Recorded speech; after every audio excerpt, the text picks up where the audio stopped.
Oh, it just gets me excited just thinking about it. 4 weeks from tomorrow, and here's what we'll be looking at. Elio could make a page of history. We could have 5 women trying to qualify. Anna Beatrice could be that 5th person. And we already have 40 entries with only 33 spots. And Target Chip Ganassi Racing trying to be the first to do the double. And by that we mean win the Daytona 500 and the Indy 500 in the same year.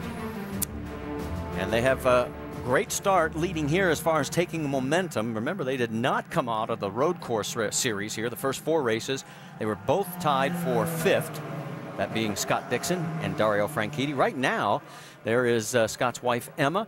Right now, if it ends this way, I mean, the points are going to get really tight. In fact, the top 5 will be separated by 42. That was the gap between 1st and 2nd coming in.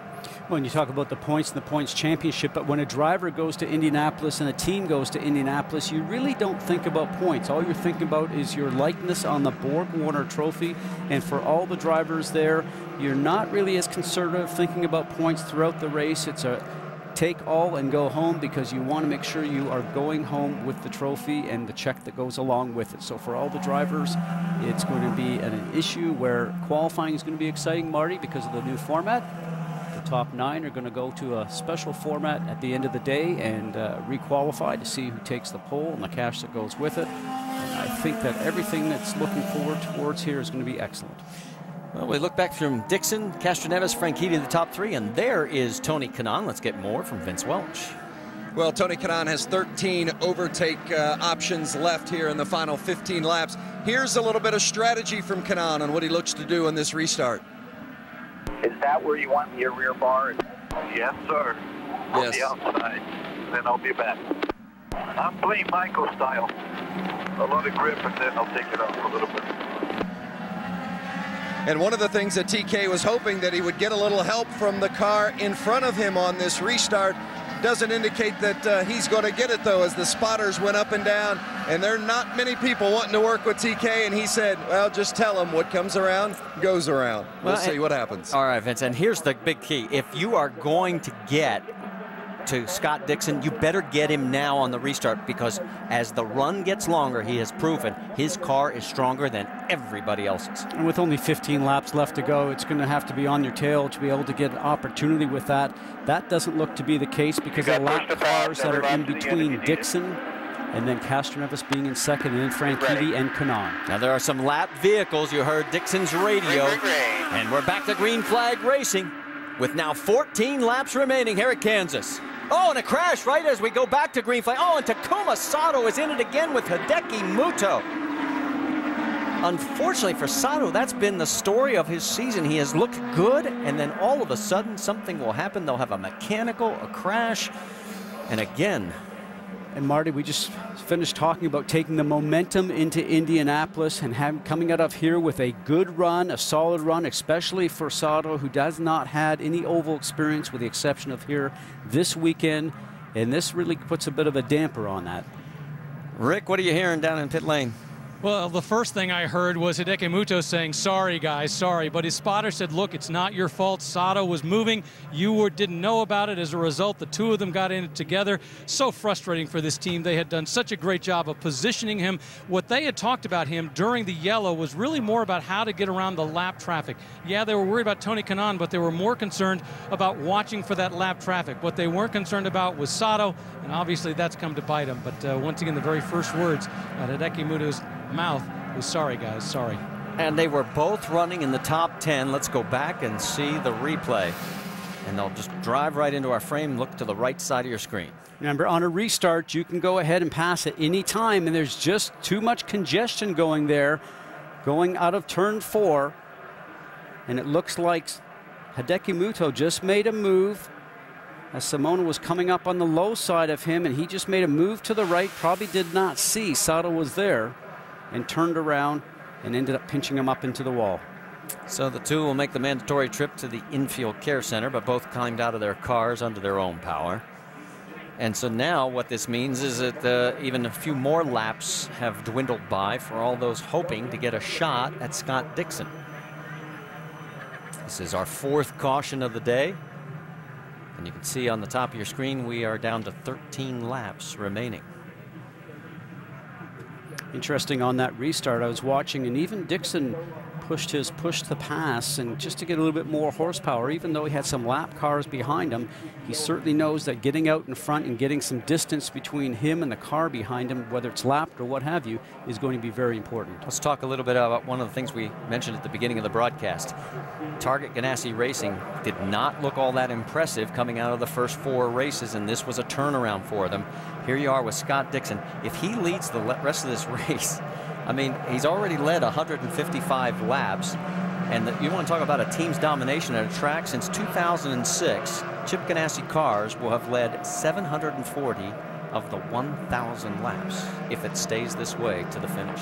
Well, very impressive, but it also tells you not only is the team back, but the frame of mind of Scott Dixon is back also. Certainly speaking to him throughout the beginning part of the season with the difficulties he's had and some of the mistakes that went on, and thinking about St. Pete's, also thinking about Dario, who you see here in the number 10 machine, making some mistakes even at St. Pete's.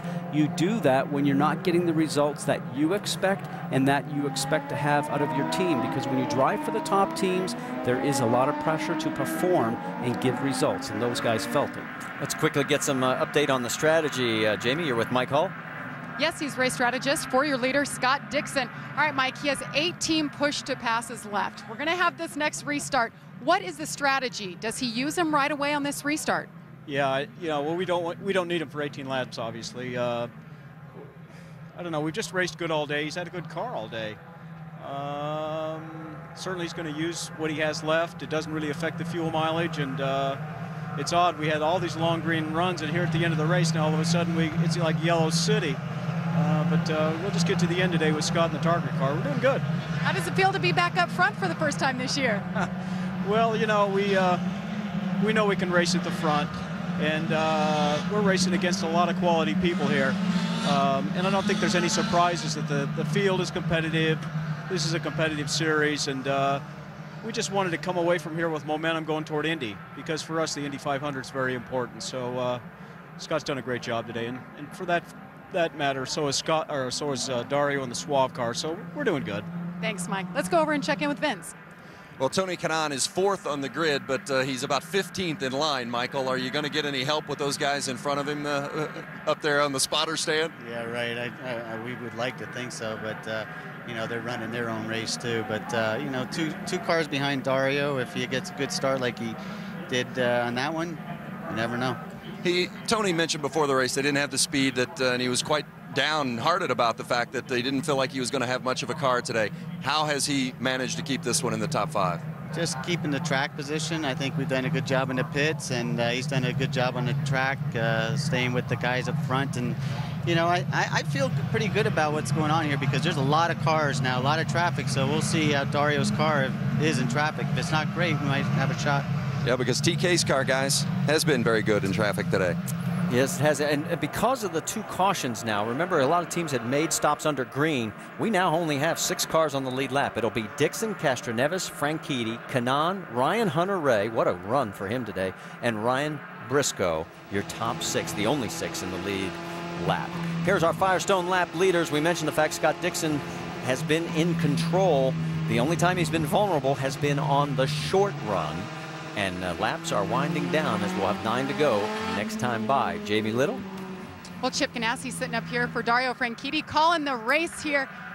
You guys have been battling your own teammate pretty much. What do you think? Does Dario have enough to take Scott Dixon, who's been dominating? Well, it's going to be pretty interesting here at the end, Jamie. There's a lot of the guys have pushed to pass, you know, and with all this yellow, they've got, it's going to be pushed to pass to the finish here. So it's going to be pretty frantic. It should be good. Good place to be, right? Great place to be. Thanks, Chip. Marty? All right, thanks, Jamie. I'm thinking about Chip. When things are going well, you can always tell he's got that big smile on his face. In fact, he's a very happy guy right now. But speaking of happy, how about ABC's new series at Wednesday, 10 Eastern? It's the marvelous and the mysterious rolled into one. Welcome to ABC's Happy Town. Don't let the name fool you. ABC's Happy Town. It's all new Wednesday, 10 Eastern, 9 Central on ABC. And on this restart, with which will probably be only about 7 laps left to go, the guy that probably wishes that he was on Scott Dixon's tail box right at the very last few laps would certainly be Dario, because remember how good his car was on short runs? I think he might have had something for Scott Dixon if he had that opportunity. And is this one of those rule changes you'd sort of like to see where the lap vehicles would go to the rear? Thank you for that. Yeah, I think